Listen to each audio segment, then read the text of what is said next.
Hello বন্ধুরা, good morning. সকাল সকাল ছাদে এসে দেখুন পায়রাগুলোকে খেতে দিয়েছি, আর কত পায়রা একসাথে জমা হয়েছে দেখে ভীষণ ভালো লাগছে। তো চলুন ছাদের কিছু কাজ করা যাক। তো কিছুদিন আগে আমি ছাদে লেবু গাছে কলম বেঁধেছিলাম, সেটাই শেয়ার করব। আর দেখুন আমার মেয়ে কি সুন্দর কলা পাতা পাচ্ছে, আজকেও বললো কলা পাতায় ভাত খাবে। কখন কি মর্জি হয়, তবে ও বেশি আসে না, পড়ার থেকে টাইম পায় না, তবে আজকে এসেছে বলে আমি আর মানা করলাম না। তো একটা কচি দেখেই পাতা কেটে নিল। এখন এই যে গাছটা দেখছেন কি বড় বড় লেবু, এই গাছটারই গুটি কলম বেঁধেছিলাম, তাও বর্ষার সময়। তবে এখন গাছের পাতাগুলো ঝরে গেছে, অনেকটাই ঝরে গেছে, আর এখন ফুলও আসবে না। এগুলো তো অন্য অন্য গাছ, এই গাছগুলো সবে মাত্র 3 বছর বয়স, বেশি বয়স না। তবে এই গাছের থেকে যে গাছটা ফার্স্টে দেখালাম সেই গাছটারই লেবুগুলো সব থেকে বড় হয়, আর সিডলেস লেবু, তাই ওই গাছেরই গুটি কলম বেঁধেছিলাম। কিভাবে গুটি কলম তৈরি করেছিলাম সবটাই আপনাদেরকে দেখাবো। তো এখানে এঁটেল মাটি রয়েছে, এখানে একটুও বালি ঠালি কোনো কিছু মেশাইনি, শুধুমাত্র এঁটেল মাটিটাকে জল দিয়ে পাতলা করে একদম মেখে নেবো, যাতে কোনো টাইট না হয়।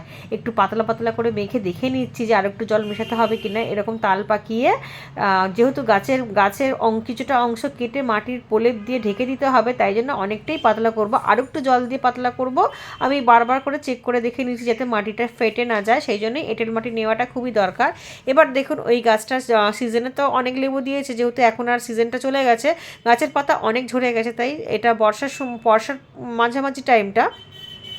তো এখানে দেখুন আমি কিছুটা অংশ পরিষ্কার করে নিয়ে ওপর দিয়ে চাকু দিয়ে কেটে গোল করে একটু মানে ছিলে নেবো, আর নিচ দিয়েও ছিলে নেবো, মাঝামাঝি জায়গাটা চামড়াটা তুলে নেবো, মানে গাছের যে ছালটা সেটা তুলে নেবো।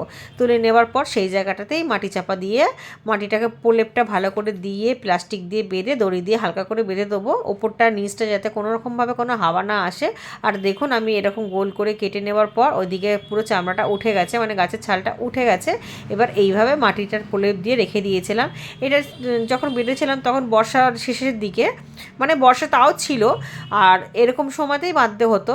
মানে ঘোর বর্ষাতে হলে হবে না, তখন তো মাটিটা গলে যাবে, কারণ অল্প একটু জল জল যাবে ভেতরে, তবেই তো ভালো হবে। তাই যখন বর্ষার শেষের দিকে থাকে তখনই বাঁধতে হয়। তো আমি তো এরকমভাবেই সব গাছ করেছি, আরও 4টে গাছ করার আছে, তবে এই গাছ থেকে না, এটা তো এই গাছে নতুন এবারে করছি, যাই হোক 4টে মতো করব। আর দড়িটাকে ওপর দিক আর নিচ দিক দিয়ে বেশি করে টাইট করে বাঁধতে হবে, মাঝখানে বেশি চাপ দিলে হবে না, মাঝখানেও সাপোর্ট দিতে হবে অল্প একটু বেঁধে, কিন্তু অতিরিক্ত চাপ দিয়ে না। তো যে কোনো একটা প্লাস্টিক নিতে পারেন, আর ওই কাটা অংশে কিন্তু কোনো কিছু লাগাবার দরকার নেই, মানে আমি তো এইভাবেই করি। অনেকে বলে অ্যালোভেরা জেল ঠেল দিতে, মানে আমি নার্সারি ম্যানদেরকে জিজ্ঞেস করেছিলাম, তো ওরা বলেছিল এমনিই করতে, আমি এমনিই করেছি, আর এতে কিন্তু আমি সাকসেস হয়েওছি। আমি যে এই কিছুক্ষণ আগে দুটো ফুল গাছ দেখালাম, মানে লেবু গাছে যে ফুল এসে গেছে, সেগুলো কিন্তু ওই গুটি কলমেরই গাছ, 3 বছর বয়স। তবে ওইগুলো থেকে এখন আর গুটি কলম করা যাবে না, যেহেতু ছোট, আর এটা যেহেতু অনেক দিনের গাছ, প্রায় 5-6 বছরের গাছ, তাই এই গাছটাতেই করলাম। আর এখন যেহেতু লেবুর সিজনটাও না, আর আসতে দেরি হবে, তো এটাই করে রেখেছিলাম। তো আমি নিচ থেকে দেখাচ্ছি, দেখুন এটা হচ্ছে আমার 3তলার ছাদ, আর ওপরে রেখেছি 4তলায়। হয়তো আপনারা এবার দেখালে বুঝতে পারবেন যে আমি 4টে না 5টা কলম বেঁধেছি। তখন বর্ষা শেষে, আর প্রায় 2 মাস মতো লেগেছে। 2 মাস পর শীতের মাঝামাঝি টাইমেতেই, মাঝামাঝি না তখন শীত ভালোভাবে পড়েনি, তখনই আমি খুলেছি। দেখুন এটা খুলে কিন্তু, তবে একটা ডালে না 3-4টে ডালে করতে হয়, কারণ সব ডাল থেকে কিন্তু গুটি কলমের শেকড় বেরায় না, যেমন কাটিং চারা সব থেকে বেরায় না, সেরকম গুটি কলমের ক্ষেত্রেও তাই, কোনোটা মিস যায়, তো ওই জন্য একটু বেশি করে করতে হয়। আর দেখুন শেকড় কিন্তু দেখা যাচ্ছে। আর মাটিটা খুলে একটু দেখাচ্ছি, মাটিটা খুলবো না, মাটিটা খুললে গুটি কলমে আঘাত পাবে, কারণ কি নরম নরম শেকড়, শেকড় ছিঁড়ে যেতে পারে, তাই জন্য আমি একটুখানি আপনাদেরকে বোঝাবার জন্য দেখালাম। আর এইটা এখন যে কোনো একটা জায়গাতে বসিয়ে দেবো, তবে আমার কাছে ছোট জায়গা নেই, এটা অনেক ছোট টব, 4 ইঞ্চি টবে বসালে হবে না, তাই আমি কিছুদিন আগে যে ওলকপি বাঁধাকপি তুলেছিলাম, তুলে খাওয়া হয়েছে, সেই প্যাকেটের মধ্যে আপাতত বসিয়ে দিলাম। এরপর যখন শীতের সব ফুল গাছগুলো সব ফাঁকা হয়ে যাবে, সিজন প্ল্যান্টগুলো, সের মধ্যেই আমি বসিয়ে দেবো। আপাতত এই বস্তাগুলোর মধ্যে থাক।